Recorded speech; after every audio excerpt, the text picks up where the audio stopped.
Hi and welcome to City Happenings. I'm Mayor David Black. Papillion continues to grow and offers much to its residents so they can live, work, and play. For more about Papillion, here's City Happenings. Thanks, Mayor Black. The annual Easter egg hunt is coming up, and it's one of the most popular city-sponsored events. So usually the first day of spring, the first nice day to get out and hunt some Easter eggs and get some prizes. I think the Easter egg hunt has severely grown in the last 2 or 3 years. We've had to, move some of the age groups onto our ball fields to kind of control the kids a little bit more. It's really for the kids. We do get some parents out there. We ask that parents stay back, let the kids get out there and get the eggs. But yeah, it's definitely grown, and it's going to continue to grow, and we might have to look for a different location soon. It takes lots of volunteers to make this event possible. We have the Papillion La Vista South Key Club, the Mayor's Youth Council, and then Wendy Alivo and her family that help out with this event each and every year. And frankly, we couldn't do it without them.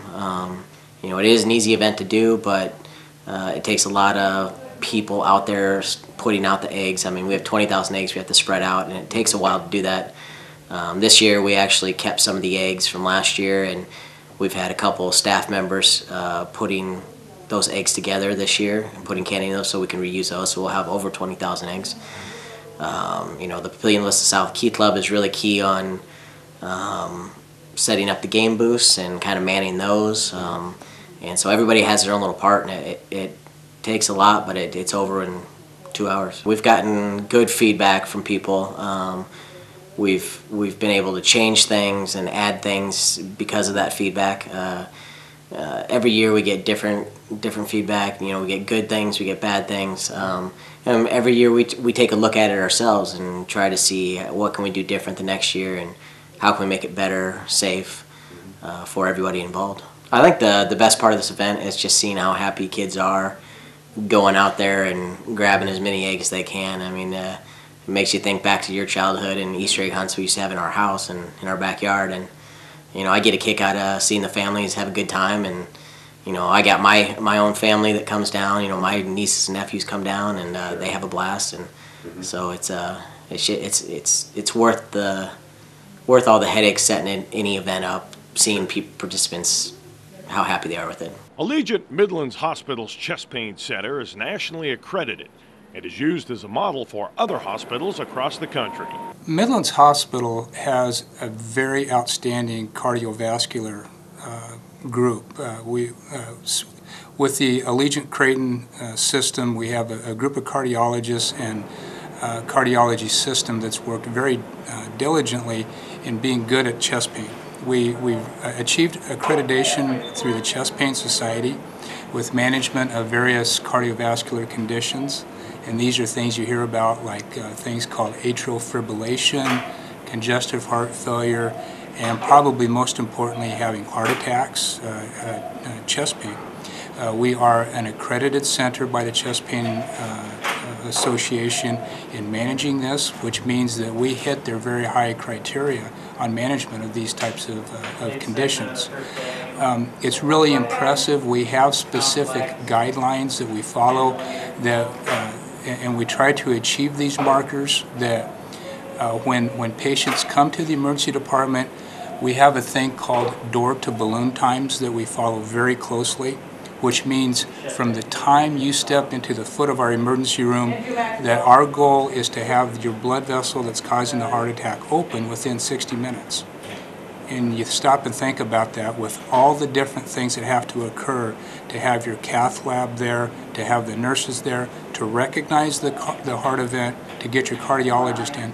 It's very difficult to do, but we have all the guidelines and the experience to do that. And we do it almost 99% of the time. There's two important points to this to the community. Number one is time is everything for survival, to save your heart muscle. We work in conjunction with all the rescue squads in the area, and this is really a neat thing, and we're kind of a model for the entire country with this, to where that when the rescue squad does an EKG to diagnose that heart attack in the patient's home, they transmit that information to the emergency department right away. and we can already mobilize the cath teams and the cardiologists to be here.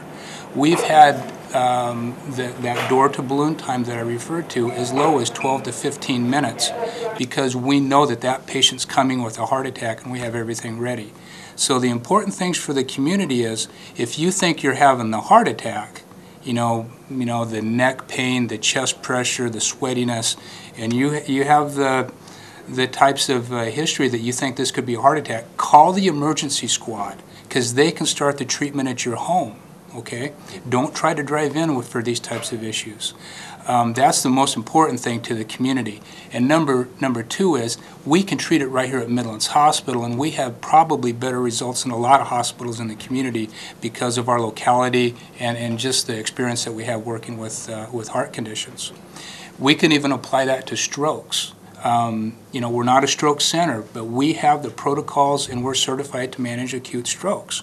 And we have those types of protocols and evidence-based guidelines all set up. The First Street Plaza project is moving along, and while the last couple of snowstorms slowed work, things remain on target. We're making great headway, a lot of progress. Although last time we talked, there was a lot of underground utility work. The building's vertical. Getting some of the steel and structural steel for the canopy and some of the screen walls put up. Majority of the fountain work's done. They're looking at getting that fountain pool base poured. So that's all coming together. A lot of the seat walls and screen walls have been poured. They're making a lot of good progress, a lot of good headway. The contractor's been great to work with. I think it's important to understand and let everybody know that this was a one-off project. It was really, it's built specifically, it was designed specifically for that location, that site, given some constraints with floodway and floodplain. A lot of thought and effort went into some of the material selections. Most of the formwork for the screen walls and formwork for the fountain was all custom built because of some curvature and geometry components that the designer put into it. So it's really a one-off project. It's not, there won't be another one like it.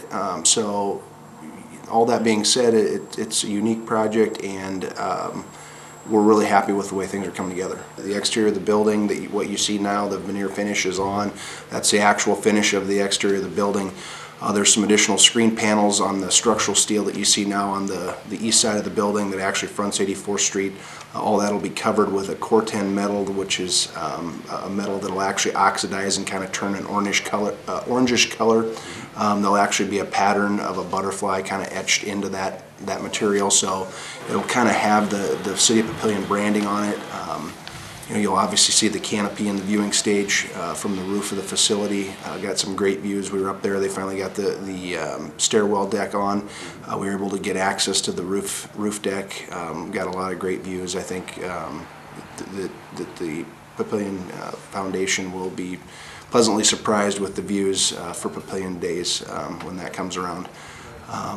There's a lot of neat seat walls, like I said, curved seat walls. There'll be the fountain, a lot of limestone and granite boulders kind of placed sporadically throughout the development area. You'll have a little interactive water feature where kids will be able to go down and play around in that. So along with the additional head-in parking that we put in on both sides of the street there. That's what's happening around Papillion. There are lots of ways to stay up to date with what's happening in Papillion. You can find us on Facebook, follow the City of Papillion on Twitter, or even watch our YouTube channel. And of course, information about all of our departments is on our website. For more about Papillion, go to www.papillion.org or just call the Mayor's Hotline at 402-827-1111. Thanks for watching.